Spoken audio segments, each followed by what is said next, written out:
Hari ini kita akan belajar mengenai aljabar, pelajaran matematika kelas 7, kurikulum merdeka. Sudah siap semua? Nah, sebelum kita mulai, kita harus kenalan dulu nih. Apa sih itu aljabar?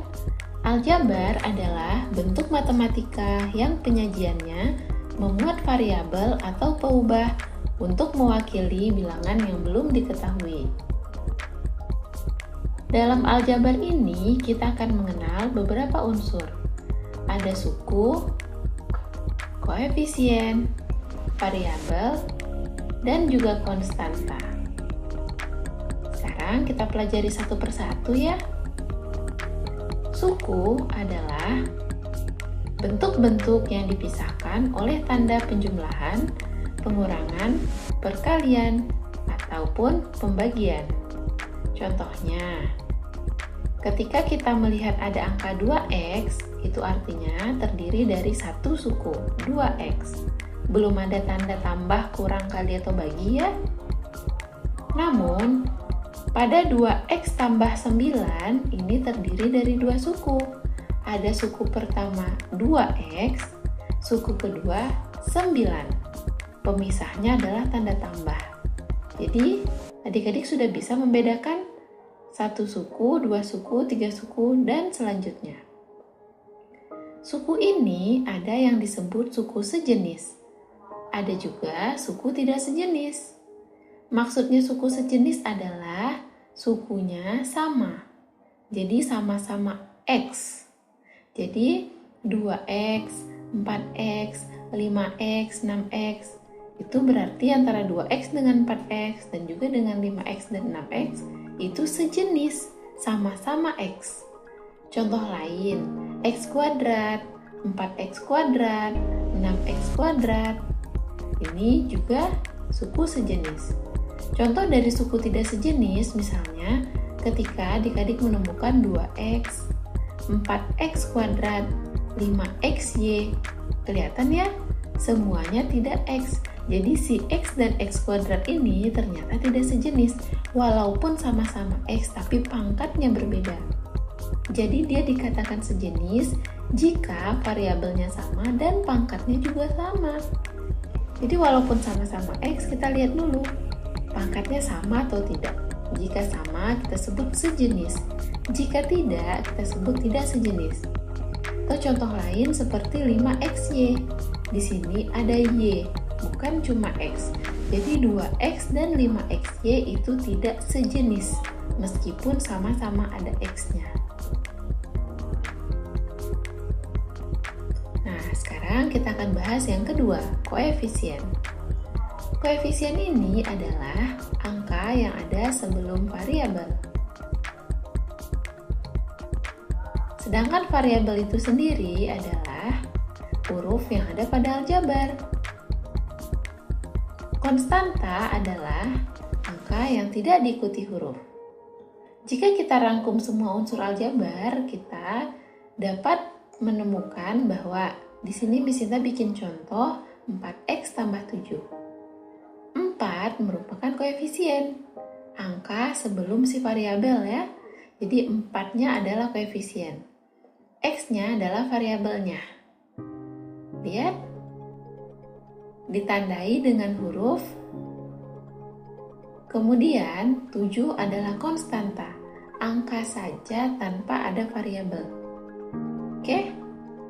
Nah, jika kita ingin menghitung ada berapa suku, maka kita menemukan bahwa ternyata 4x tambah 7 itu terdiri dari dua suku.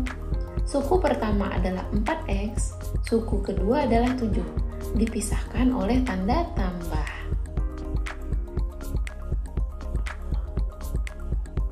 Nah, sekarang kita akan belajar mengenai penjumlahan dan pengurangan aljabar. Untuk penjumlahan aljabar, ada beberapa ketentuan yang harus kita perhatikan. Pertama, yang dapat dijumlahkan hanyalah yang memiliki variabel dan pangkat variabel yang sama. Itu yang kata Miss tadi. Misalnya X dan X atau X pangkat 2 dengan X pangkat 2 juga. Jadi kita harus memperhatikan variabelnya dan juga pangkatnya. Yang kita jumlahkan hanyalah koefisiennya saja, angka di depan variabel tadi. Jika koefisiennya berbeda, maka kita dapat menjumlahkan asalkan variabelnya sama. Tapi jika variabelnya berbeda, tidak bisa kita jumlahkan. Contohnya, 2A dan 4A. Ini koefisiennya berbeda ya, 12, 14. Tapi variabelnya sama. Variabelnya adalah A dan A.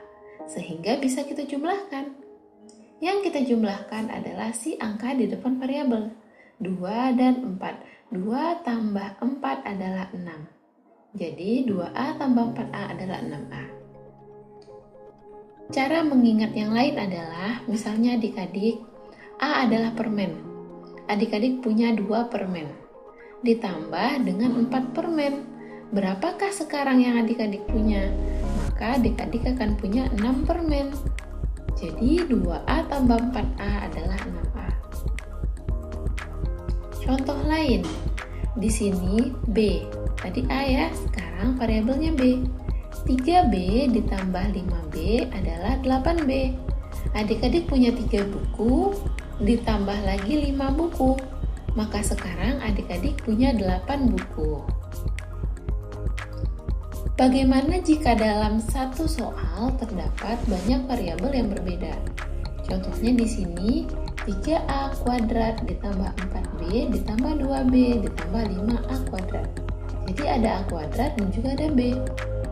Cara pengerjaannya adalah adik-adik bisa mengerjakan yang variabel dan pangkat variabelnya sama. Di sini 3A kuadrat akan kita jumlahkan dengan 5A kuadrat karena sama-sama A kuadrat. 3 ditambah 5 adalah 8A kuadrat. Sedangkan 4B akan kita jumlahkan dengan 2B. Sehingga 4 tambah 2 adalah 6B. Bagaimana? Cukup mudah bukan? Sekarang kita akan membahas pengurangan aljabar. Secara konsep, pengurangan aljabar ini sama dengan penjumlahan aljabar. Kita hanya dapat mengurangkan yang memiliki variabel dan pangkat variabel yang sama. Yang kita kurangkan hanya koefisiennya saja. Jika variabel ataupun pangkatnya berbeda, maka tidak dapat kita kurangkan. Contohnya, 5A dikurang A. Nah, A di sini kan tidak ada koefisiennya, tidak ada angka di depannya. Kita anggap dia 1. 5 bola dikurang dengan 1 bola, maka adik-adik akan punya 4 bola. Karena 1 bolanya sudah dikurang. Jadi 5 dikurang 1 adalah 4. Kemudian 3 buku dikurang dengan 2 buku adalah 1 buku.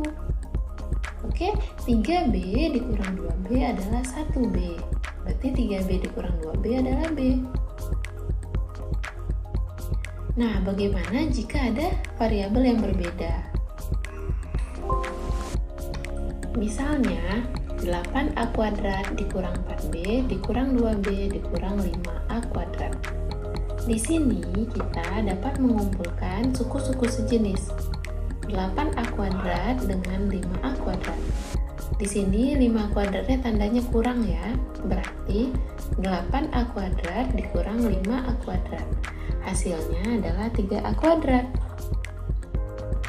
Lalu 4B dengan 2B itu sejenis.